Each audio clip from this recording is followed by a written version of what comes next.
Alors, la fertilité féminine décline avec l'âge, sûrement, et cela de façon inexorable. La situation est que cette perte de fertilité est liée plutôt à la fonction ovarienne. L'utérus ne vieillit quasiment pas. Ce sont les ovaires qui, avec le temps, vont perdre leur capacité à produire un ovocyte de qualité suffisante pour que la grossesse puisse s'installer. Il faut savoir que le processus de perte folliculaire, pas simplement quantitative, mais aussi qualitative, peut démarrer très tôt dans la vie de la femme.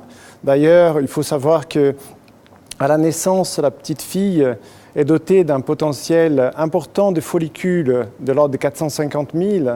Et puis, si vous imaginez une femme déjà de 30 ans, elle aura plus que 33 000 follicules dans ses ovaires. Et puis, à 40 ans, 7 800. Donc, la perte est importante.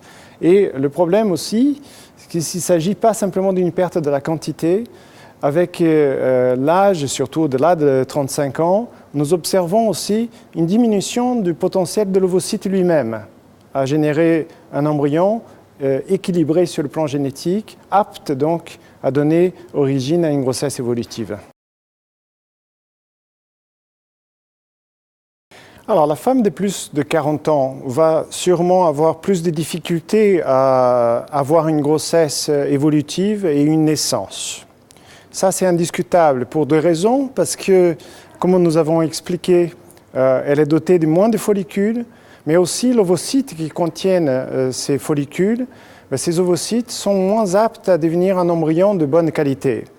Il faut savoir qu'à partir de 35 ans, nous observons, pour des raisons d'ailleurs mal connues, une diminution de la capacité ovocytaire à générer des embryons aptes à s'implanter.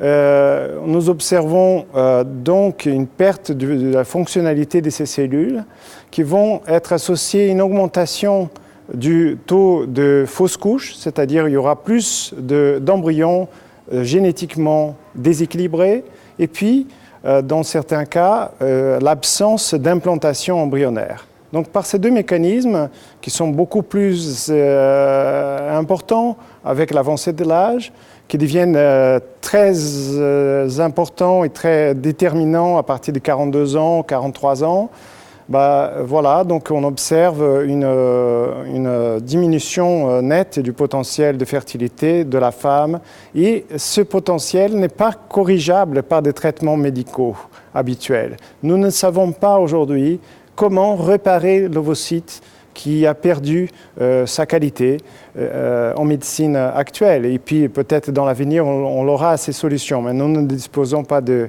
traitement pour ces patientes aujourd'hui.